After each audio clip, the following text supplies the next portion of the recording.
Welcome back to the At Home Podcast, Season 5, Episode 5. Today, sitting around the table, we've got Angie Brenneman, Andrew Ostrander, Dustin Eby, and myself, Brant Nine. It's officially fall, and we are cold. Today, we are talking about the youth of today and discipleship in the home. Angie has some trivia to kick us off. So, Ange, get us started. Welcome, listener. We're glad you're here. We are going to start off with some pop culture trivia. Let's go. So this is always great. I love pop culture, and you know who likes certain things. And I know around this table, there's a lot of years represented in this table. Mm-hmm. Yeah. Some of us have more than others. Yes, She's exactly. looking at you, Brant. She's Okay. looking at you. So I agree. I know that some of these may throw you a bit, but I think you can dig them out. Okay, I just want to welcome you, Andrew. Welcome. Thank you. Welcome, Yes. Andrew. So, Hey, Andrew. yes, first time on the mic here in the podcast room with us. Not the first podcast, but the first time on At Home, At the home, podcast. yes. Yep. So we welcome you. So we'll see where his expertise lands on pop culture. So number one, we have 5 different categories, and we got movies, TV, music, sports, and books. Okay, so we're going to start with movies because I know that these guys like movies. And We do. Sure do. I'm going to start with an oldie but goodie. I'm going to get to an easier one. You're going to need a bigger boat is an iconic quote from which 1975 movie that's still talked about today. You're going to need a bigger boat. I know it. You hear it in your head? Yep. Okay. Can I give the answer? Yes. I'm going to say it's Jaws. Oh, ding, ding, ding, ding. You are the correct answer. Yeah, first one on the. Yep. I didn't even Nicely see done, these Brant. questions. Well done. Yep. Okay, let's move. Let's just move. We're gonna stay a little, back a couple years. So Okay. this is TV. Okay? Okay. What TV family is composed of Mike, Carol, Greg, Marcia, Peter, Jan, Bobby, and Cindy? And I saw your hand, Mr. Andrew. So growing up, we almost exclusively watched old TV shows because we didn't have cable or anything. So this one is the Brady Bunch. You are go. correct. Sing the theme Brady song for Bunch. us. Yes, You don't I want know. that. I hear that theme song in my head. Brady Bunch. Okay. Good song. Let's all I know. move over to books. And the reason why I chose a few of these is because we have, Andrew, you were a former 5th and 6th, is it 5th grade? Or, 5th and 6th grade. Yeah, Yep. 5th and 6th grade teacher. And I'm not sure if this was on your reading list or not, but who is the author of To Kill a Mockingbird? This was not. This is high school literature. High school literature. I think I Come know. on, Eby. Yes, Do it, come on, Dustin. Evie. Wait, can I ask? Hold on. I want to make sure. Is it? Is it? I'm gonna get this wrong. I don't want to. Is it Fitzgerald? No, sorry. What's That's what's close. on. What's Scott This is Fitzgerald? I thought maybe a teacher would. Starts with an H. Yes, and ends with an E. Yep. Harper Lee. Oh, yes. Okay. Very wrong. Okay, so we're going to move to sports. Are you ready for this one? We are. The Dolphins. You guys are going to know this. Please. No, you guys are all going to laugh. Who holds the record for the most Olympic gold medals? Michael Phelps. Yes, you are correct. Yeah. Wow. Yeah, that was just inputted We knew by that one. And he swims, if you didn't know this, in a natatorium. Yes. Natatorium. You have to, listener, you have to go back a few podcasts Yeah. to hear about what. I still don't believe that's what it's called. Yes, but yes. Apparently that's what Angie says. So. Yes. So, okay. So another question on movies. What is the highest grossing film of all time? Highest grossing I know this one. film. What is the answer? Like today, currently. Currently. Ooh, that's hard. There's I'm a pretty sure. few. I'm pretty sure it's Avatar. That's what I was gonna go with. What are you but going with? it's like between that, Titanic, and a couple other ones. But I thought Avatar was the first thought I had. What's your Avatar was my gut feeling, but I felt like something passed it recently. But I don't remember it what was passed the new Avatar, probably. Well, according to the survey, it is Avatar. Let's go! Okay. Sign us up to be on your trivia teams, listener. Yes. Okay. So this isn't an oldie but goodie. Mm-hmm. What was the name of the coffee shop in Friends? Ooh, Central Perk. Yeah. Sorry. These are so easy, Angie. They are easy, but Give me okay. something hard. Here it is. Are you ready? Let's do it. Okay, what song has spent the most weeks atop the Billboard 100 list? All I Want for Christmas Is You. That's a good question, but no. That's a good question. Good answer. But Good no. guess. Good guess. That was such a bad guess. Are you talking about now, like recently?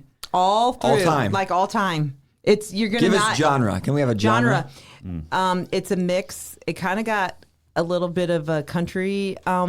This is a huge. Oh my goodness! It's a huge- T Swift song. No. Oh no. Nope.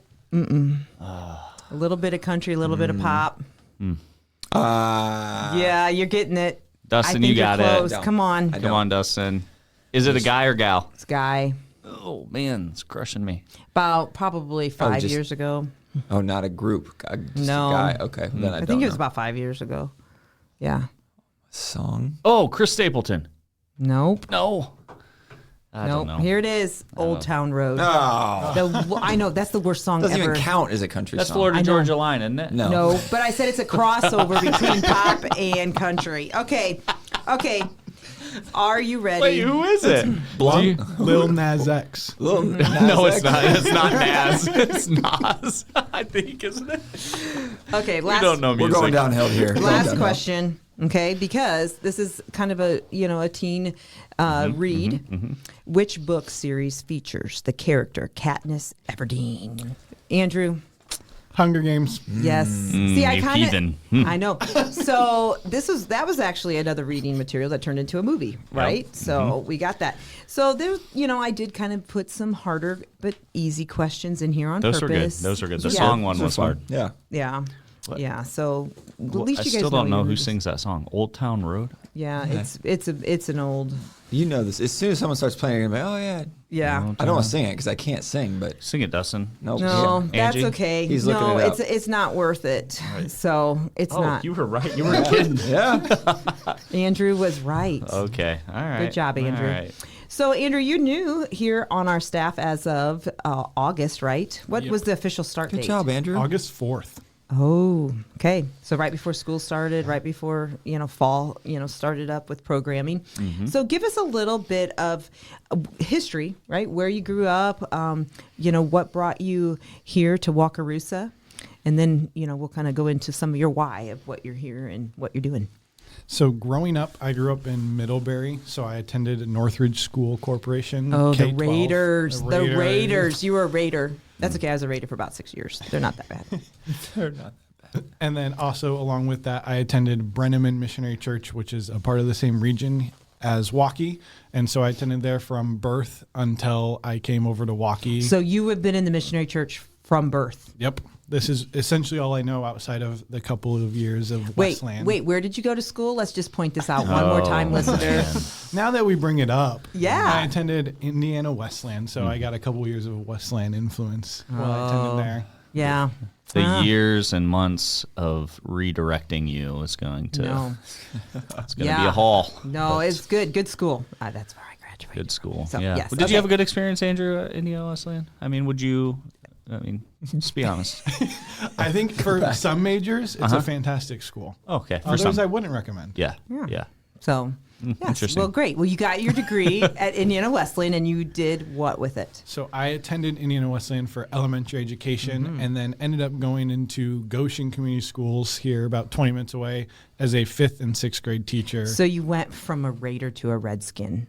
Sorry. Sorry. Angie. Angie Sorry. Brenneman. That just tells you Red Hawk. That just tells you how old I am. Yikes. That just tells you how old I am. We'll have to add some fine print at the beginning of this episode now. No. Oh, They man, used I'm to be old. called the Redskins. Now it's the Red Hawks. Now it's the Red Hawks. Sorry. And Andrew got to teach at the brand new intermediate school that was there. Started there the year the building opened, and then until I left, was at the new building. Yeah.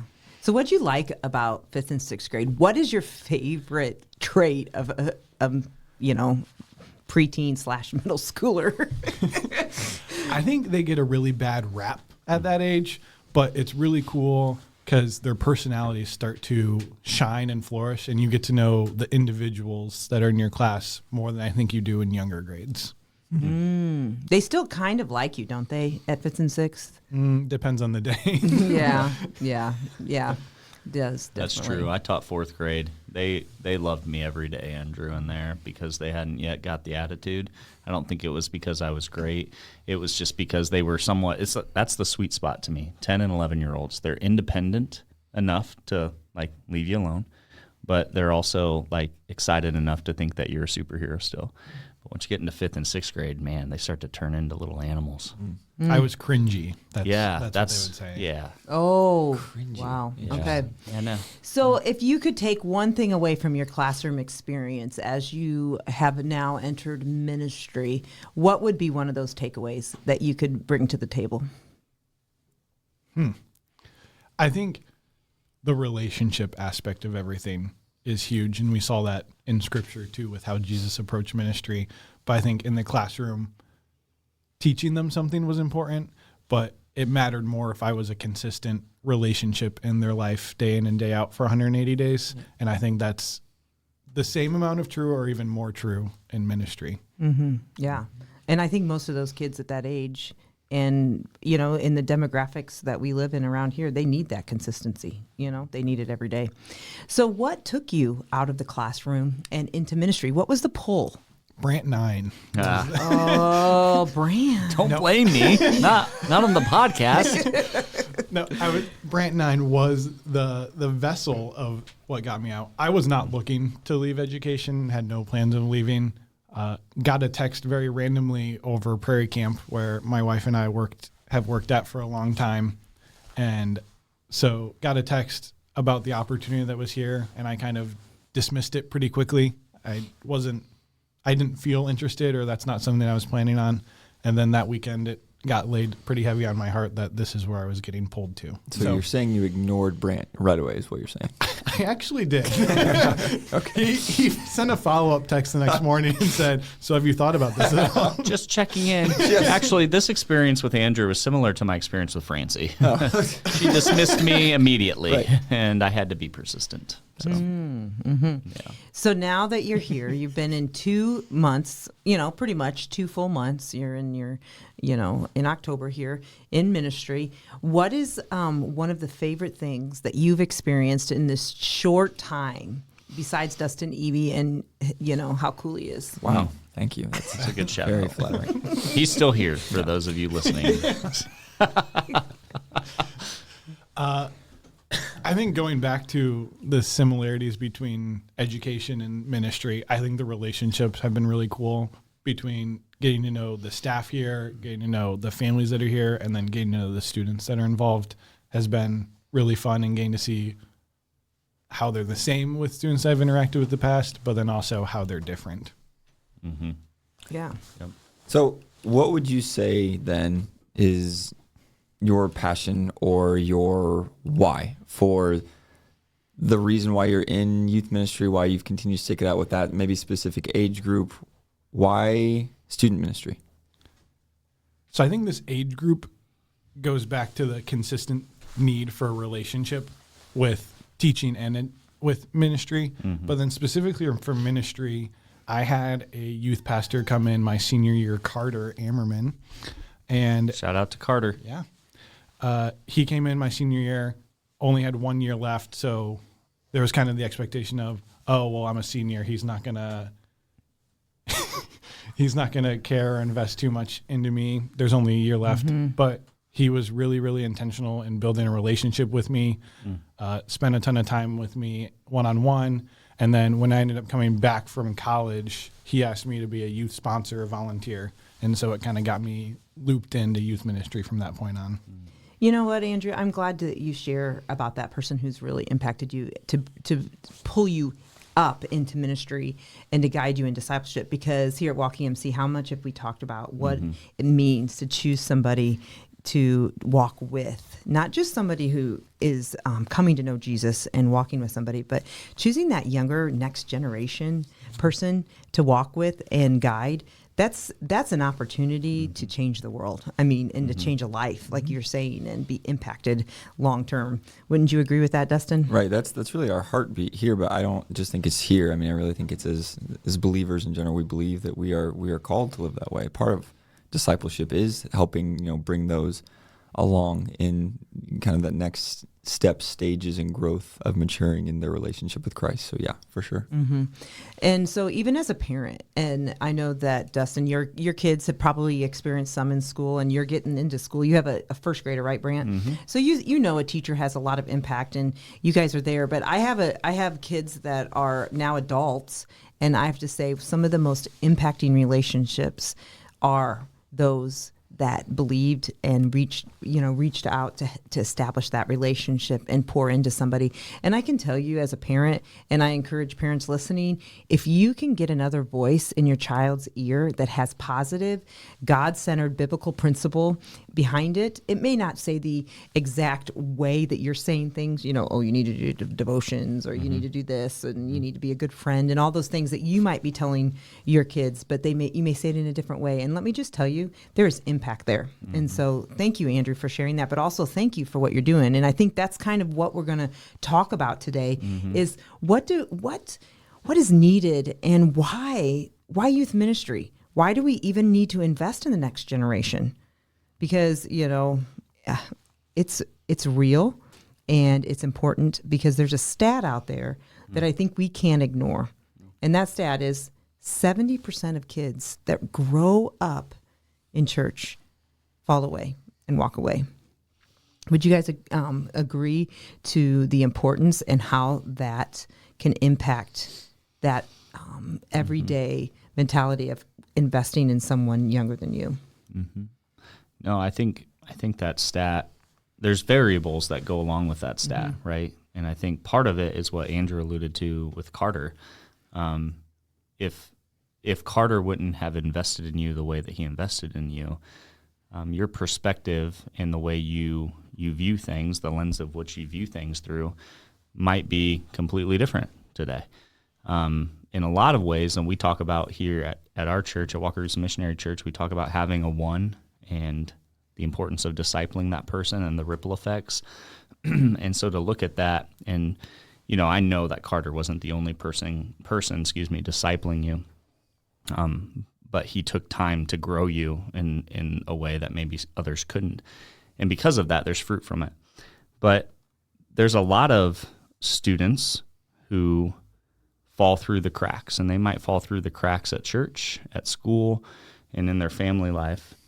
And then they end up having this mindset of needing or desiring a certain flavor, right? This consumer mindset. And if that mindset isn't, if that need isn't met, then a lot of times they leave, or they have a distasteful experience of the church as a whole, because they aren't providing for me in this way. And so, I think there's a lot of variables to that. Kids are smart, right? Students are really smart, and they know when somebody is in their life, or they feel like someone's just there because they have to be, or because they want to be, and I think it's that whole saying of that students, you can relate to a number of things, but students aren't going to care how much you know until they know how much you care. And I think that goes well with this statistic, because I think so many students are, kids that end up walking away, or that maybe don't attend church anymore afterwards, because maybe they felt like they were just a project or a person that they were just trying to get to their church, versus somebody whose life was worth investing in, somebody whose life was worth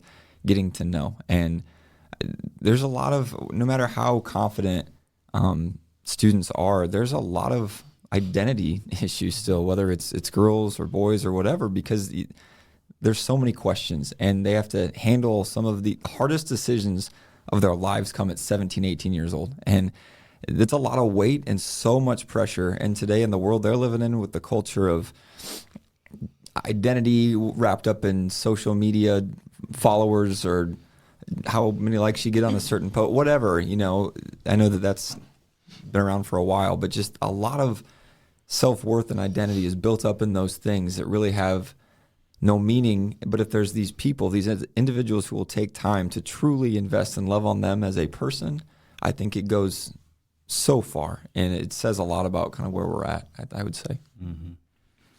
I think also it's interesting to look at that stat that specifically talks about that they stop attending church.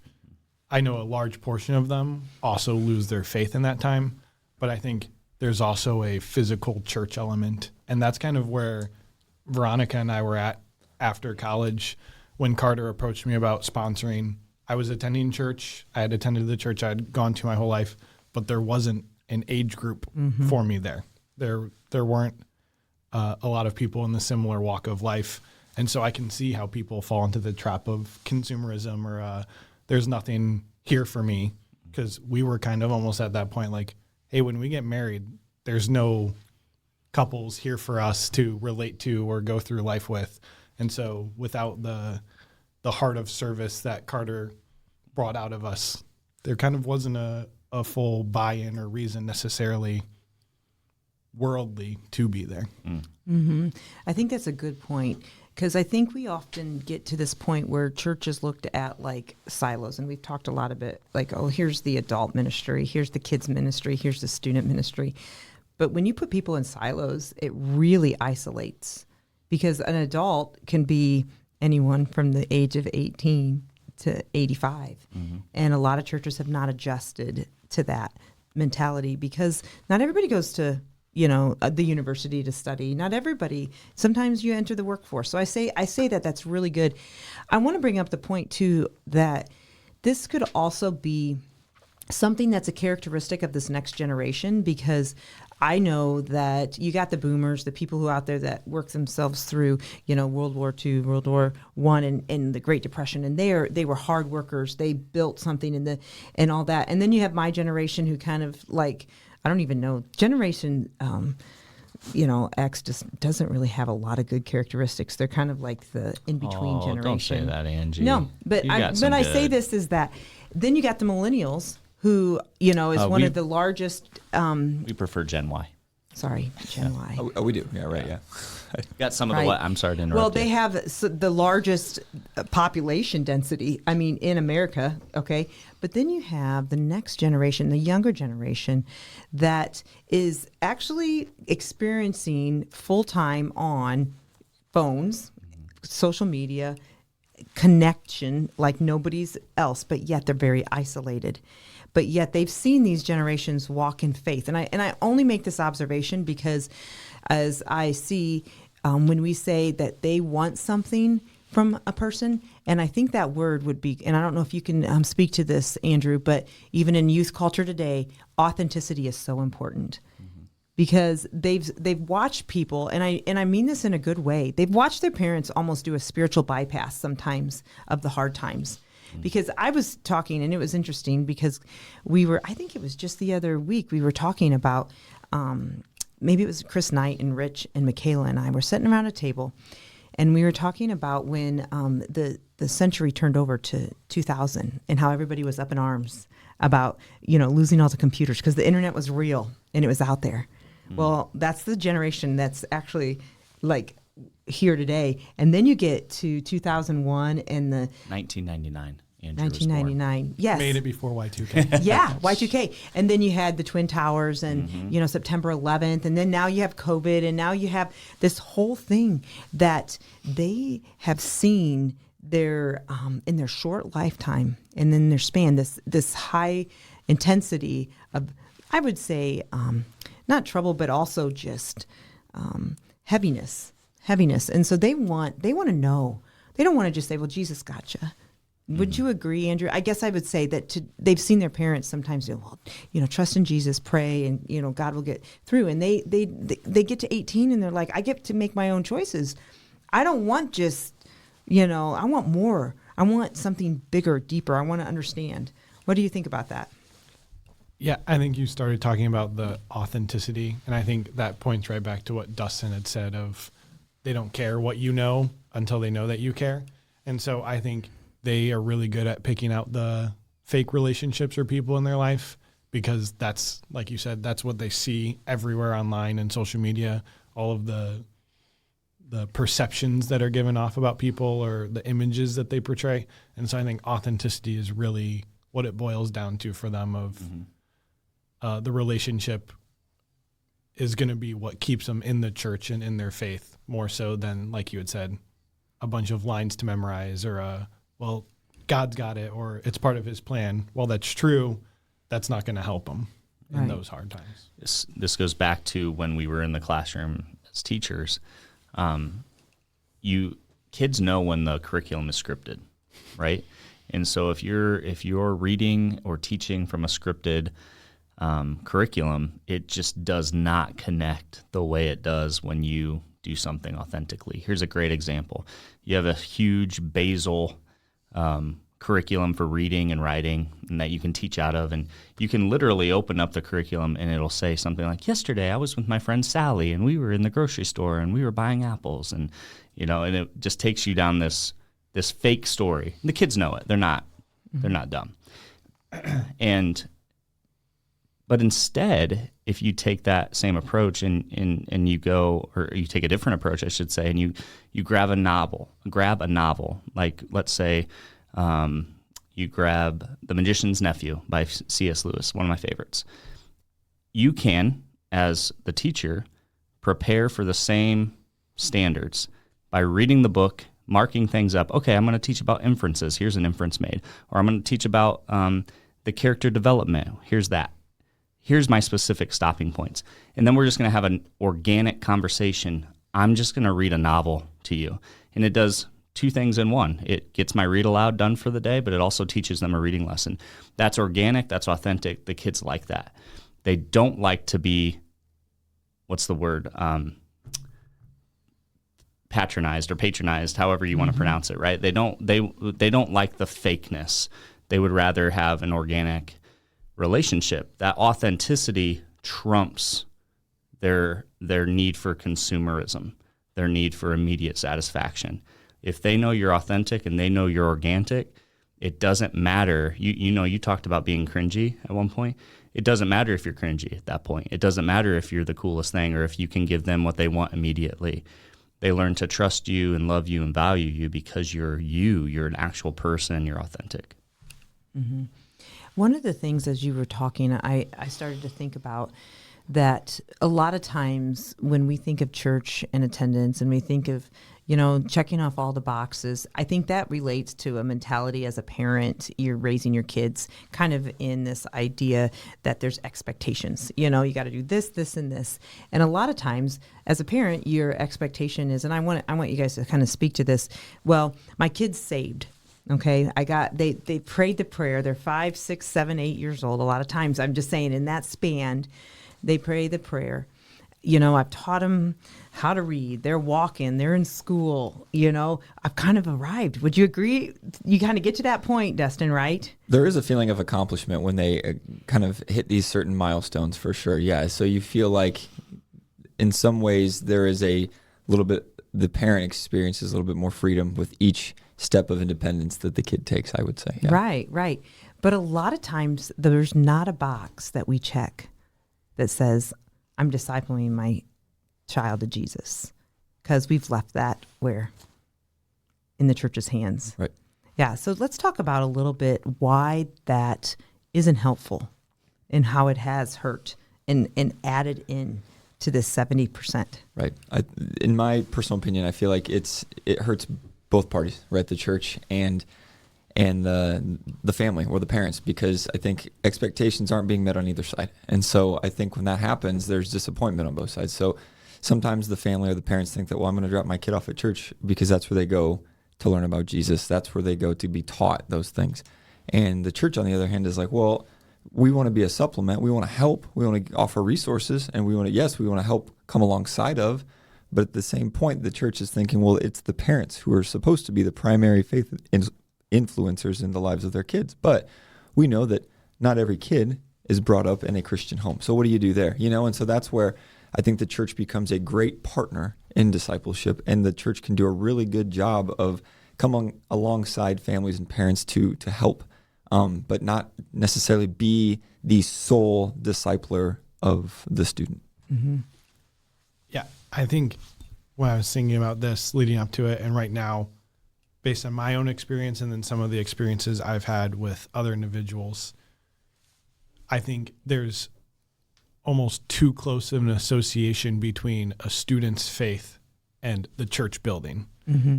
An example, we just had a youth sponsor that had been a student with me over at Brenneman, or while I was a volunteer, and he was talking about how hard it was to not be going to youth group on Wednesday, and kind of how that was kind of impacting his view of faith, or like how he felt connected to his own faith and the church in general.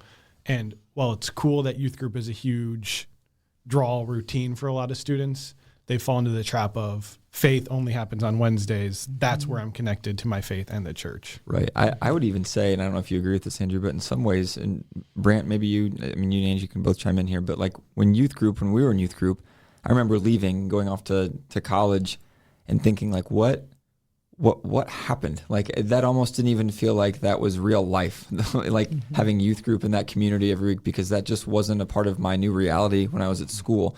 And so part of me felt like that my faith was dwindling, even necessarily, it wasn't the faith that was dwindling, it was my involvement in a community that had at that point. And so that was on me to find a new community. But it's just, I wonder how many students feel like that after they graduate and they don't have that weekly opportunity to gather with a group of people. I mean, they do, but they don't necessarily know where to go to find that, because that has never been a thing that they've been challenged to do on their own. It's always just been a thing that's kind of been there for them to, it's been offered to them to go to at their local church or whatever. So it's really helping these students build and understand what faith looks like for themselves, a personal faith versus their youth pastor's faith or their parents' faith or a friend's faith. I think in all of this that the key is that you have to learn as a parent that when that child takes that step and accepts Jesus Christ, even maybe a step into baptism and proclamation, that's not done. It goes back to the initial point that we made, is that you're always walking with somebody. You're always trying to bring somebody along in the discipleship process. And Dan and I have sat many a times and we've looked at each other and we've said, it was so easy when they were 7 or 8. It was so easy to talk about Jesus. I know. But when I say this is that because as they grow, and I don't think as a church we've emphasized the importance sometimes of the partnership that parents have to play with the church. It's not just sending your kid to youth group, because guess what? Sometimes it's sitting with a coach and talking with somebody about what's going on and talking to your kid and walking with them alongside other individuals besides just the church, because it is a layered experience as a teen, trying to balance everything. The amount of adversity you're going to have to face, right? And you get to walk alongside your child through that. And the way you model how you respond to that adversity is a great opportunity to point them to Christ. And so, we've talked about it so many times here in the past, that the parents or the guardians are the main disciple makers of these kids. And we, as a church, as vocational staff members at a church, are to walk alongside you in that. But you as the parent, we as parents are the main disciple makers. Right. And, there's a lot of resources. I think, Andrew, you guys are running Wednesday night programming, right? You can definitely jump in there. There's some great Bible study stuff happening on Sunday. We have Sunday morning program for kids.